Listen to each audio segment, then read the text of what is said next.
Imagine holding the ultimate master key to the most secure vault in the digital world, an iPhone, protected by layers of proprietary encryption and hardware-level security sitting right there on your desk. And you, armed with nothing but a Kali Linux terminal and a few lines of specialized code, are about to bypass every single barrier. This is the holy grail of mobile penetration testing, the kind of exploit that makes the world's top security researchers lose sleep at night. Most people think iPhones are unhackable, a walled garden that no one can enter without an invitation. But today, we are going to tear down that wall and show you exactly how the most sophisticated attackers use the power of Debian-based Linux distributions to find the cracks in the armor. We aren't talking about basic phishing or simple social engineering. We are diving into the deep end of kernel exploits and buffer overflows that give an attacker full, unrestricted access to the device's most sensitive data. Before we proceed, this video is for educational purposes only. We do not advise or condone anyone using the information in this video to infiltrate someone's privacy or perform any illegal activities. The goal here is to understand the adversary so you can better protect yourself and the digital world around you. Now, to really understand how an iPhone falls to a Kali Linux machine, you have to understand the bridge. iOS and Kali don't naturally speak the same language, so the first step for any pro-ethical hacker is establishing a persistent handshake. This is where most beginners fail because they don't have the right environment configured. If you're serious about mastering these techniques, I've placed a comprehensive list of tools and resources in the comments and the video description that will help you operate as a pro-ethical hacker, even if you're brand new to the scene. These resources are designed to get your lab up and running in minutes so you can follow along with high-level exploits. While you're heading down there to check those out, make sure to like and subscribe to the channel. It tells the algorithm that you want more deep dive cybersecurity content, and it keeps this community growing. Speaking of the community, I want to hear from you right now. What is the one security feature on your phone that you trust the most?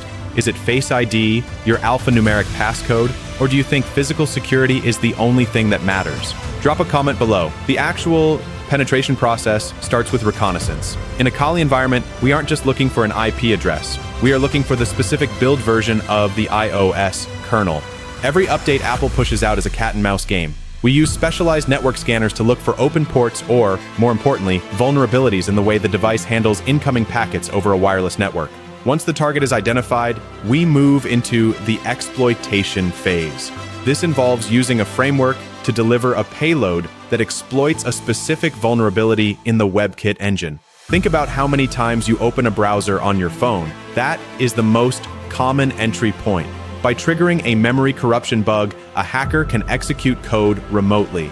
But wait, before we get into the actual code execution, you need to understand that without the proper listener setup in Kali, the exploit will simply crash the phone instead of giving you access. You need to be precise. Are you enjoying the technical breakdown so far? If so, share this video with one friend who thinks their phone is 100% secure. Let's burst that bubble together. Now, once the payload is delivered, the next step is escalation.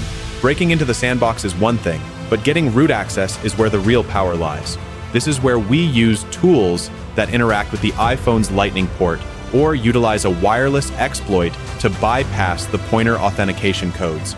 Imagine having the ability to view the keychain, extract deleted messages, and even activate the camera without the user ever knowing. To do this, you need to stay updated on the latest CVEs. Again, if you're feeling overwhelmed, don't worry.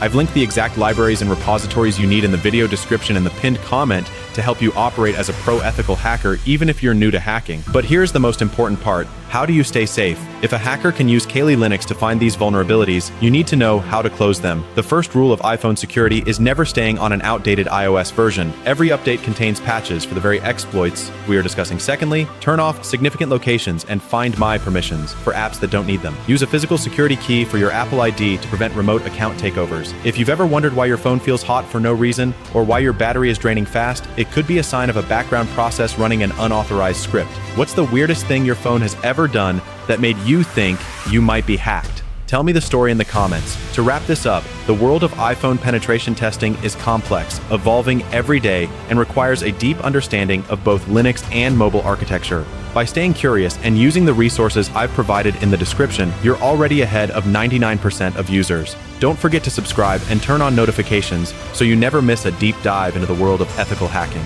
Stay secure, stay curious, and I'll see you in the next one.